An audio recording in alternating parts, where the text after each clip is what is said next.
এখানকার যিনি বিধায়ক শ্রী অসিত মজুমদার, তিনি 3 বারের বিধায়ক, অথচ তার যে 3 বারের বিধায়ক হয়েও যেভাবে চুঁচুড়া বিধানসভাকে উন্নয়নের দিকে নিয়ে যাওয়ার তার কথা ছিল সেটা তিনি পারেননি।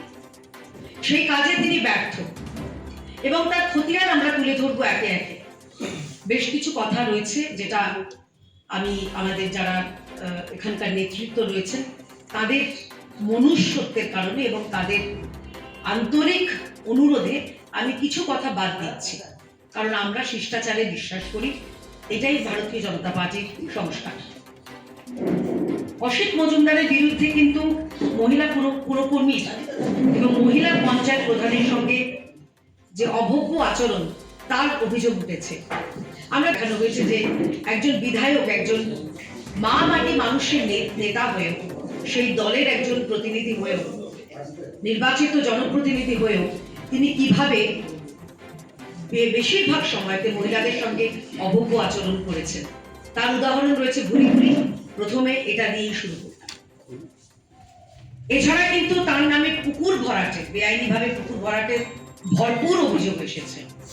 বহু অভিযোগ এই অঞ্চলগুলিতে এসেছে, যেগুলোর কিছু বিস্তারিত তথ্য পরবর্তীকালে দীপাঞ্জন তাকে অনুরোধ করবো যদি উনি জানাবো। এর কারণে কিন্তু এখানকার যারা সাধারণ মানুষ তারা ক্ষোভে ফুঁসছে। আমরা জানি যে কিভাবে প্রয়োজন প্রকৃতির ভারসাম্য রাখার, পরিবেশের ভারসাম্য রাখার, অথচ মা মাটি মানুষ মুখে বলে মাটি দিয়ে পুকুর ভরাট করা চলছে। বেশ কিছু নাম জড়িয়েছে তার কিছু অনৈতিক ব্যবসায়, অনৈতিক কাজে, যেটা আমার সহকর্মী, আমার নেতা মাননীয় দীপাঞ্জন দার স্বনির্বন্ধ অনুরোধে আমি ওই শব্দবন্ধটা ব্যবহার করলাম না, চার্জশিটের কপিতে আপনারা পেয়ে যাবেন তার কিছু কৃতকর্মের বা কুকর্মের তার কিছু নজির।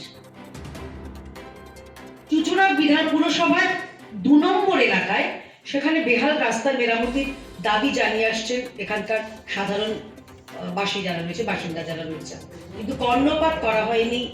এই উন্নয়নের জোয়ারে ভেসে যাওয়া রাজ্যের এক বিধানসভার মাননীয় বিধায়কের তিনি কর্ণপাত করার প্রয়োজন বোধ করেন। রাস্তা খারাপ হয় হোক, টোটো উল্টে যায় যাক, মানুষের প্রাণ নষ্টাগত হয় হোক, কিন্তু তার কোনো হেলদোল নেই।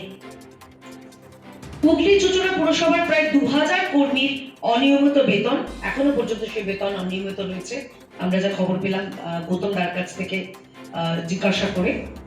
এবং 60 বছরের যারা ঊর্ধ্বে, অর্থাৎ যারা পেনশনার, তাদের বিনা নোটিশে ছাঁটাই করা হয়েছে। এলাকাবাসী কিন্তু এখানকার এই যে সোকল্ড জনদরদি এই তৃণমূল বিধায়কের, যিনি আর কয়েক মাস বাদে প্রাক্তন হতে চলেছেন, তার বিরুদ্ধে কিন্তু ক্ষোভে সাধারণ মানুষ ফুঁসছে। এবং বকেয়া বেতন চুঁচুড়া এবং হুগলির যে পুরসভার, সেখানকার বহু কর্মীদের বেতন অনিয়মিত, প্রচুর বেতন রয়েছে বকেয়া। কর্মীরা তারা ধর্মঘটে নামেন এবং জনস্বাস্থ্য সবার উপরেই কিন্তু একটা ঝুঁকি রয়েছে, সেখানে প্রশাসন স্বাভাবিকভাবেই নির্বিকার রয়েছে। অসিত মজুমদার তিনি অভিযুক্ত যে রয়েছেন প্রকাশ্য চুঁচুড়া ইমামবাড়া হাসপাতালের এক স্টাফ নার্স, তাকে অপমান করেছে। এর আগে আমি বলেছিলাম কিভাবে স্বাস্থ্যকর্মীদের বিভিন্ন সময় অপমান করা হয়, মহিলাদের অসম্মান করা হয়।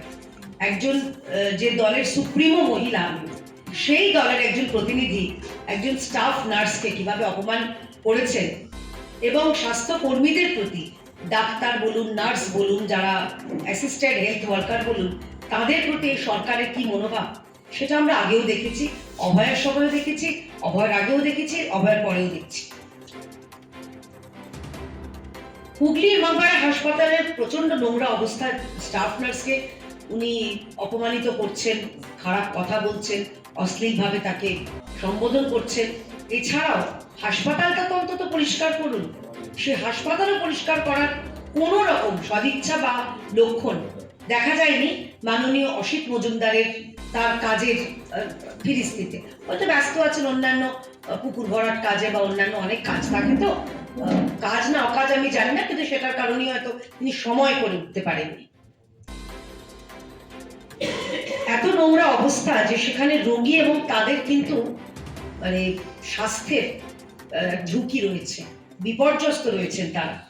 আপনারা বহু সময় আমরা দেখেছি, সেগুলো কভারেজও করেছেন, খবরে দেখিয়েছেন, স্থানীয় খবরে দেখিয়েছেন, জেলার খবরে দেখিয়েছেন, রাজ্যের খবরে পর্যন্ত দেখানো হয়েছে, কিন্তু কাকস্য পরিবেদনা, কোনো হেলদোল নেই।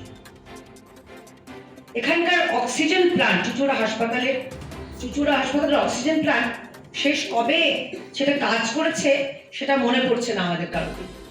এই অক্সিজেন প্লান্ট দীর্ঘদিন ধরে সেটা খারাপ হয়ে পড়ে আছে, অচল হয়ে পড়ে আছে।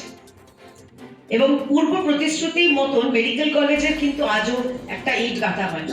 সেটা অনেক কিছু প্রতিশ্রুতি হয়েছিল এ রাজ্যে, ডবল চাকরি থেকে অনেক কিছু, কিন্তু কোনো প্রতিশ্রুতি পূরণ হয়নি। সেরকমই চুঁচুড়া এখানে একটা মেডিকেল কলেজ হাসপাতাল, সেটার প্রতিশ্রুতি দিয়ে যে বিধায়ক ক্ষমতা এসেছিলেন সেই প্রতিশ্রুতি পূরণ হয়নি।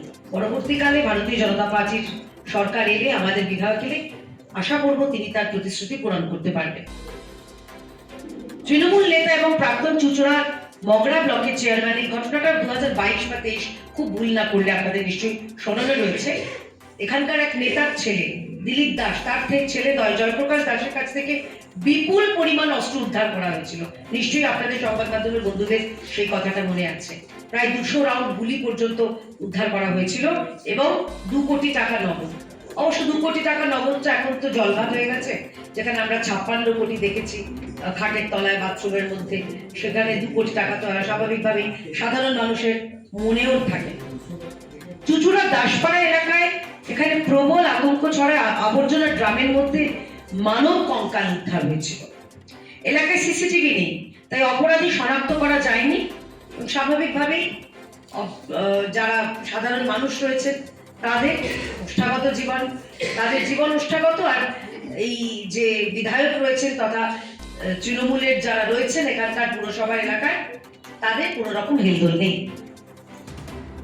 চুঁচুড়া ইমামবাড়া হাসপাতালে তৃণমূল ঘনিষ্ঠ দুষ্কৃতীরা রোগীর ছদ্মবেশে ঢুকে গুলি চালিয়ে এক গ্যাং সদস্যকে আহত করে।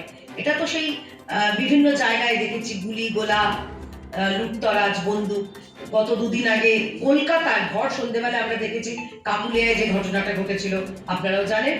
এর আগে আমরা দেখেছি দক্ষিণ কলকাতার গুলশান কলোনিতে, আমরা দেখেছি মালদার সেই দুলাল শাহ, তাকে পয়েন্ট ব্ল্যাঙ্ক রেঞ্জ থেকে যেভাবে গুলি করার চেষ্টা হয়েছিল।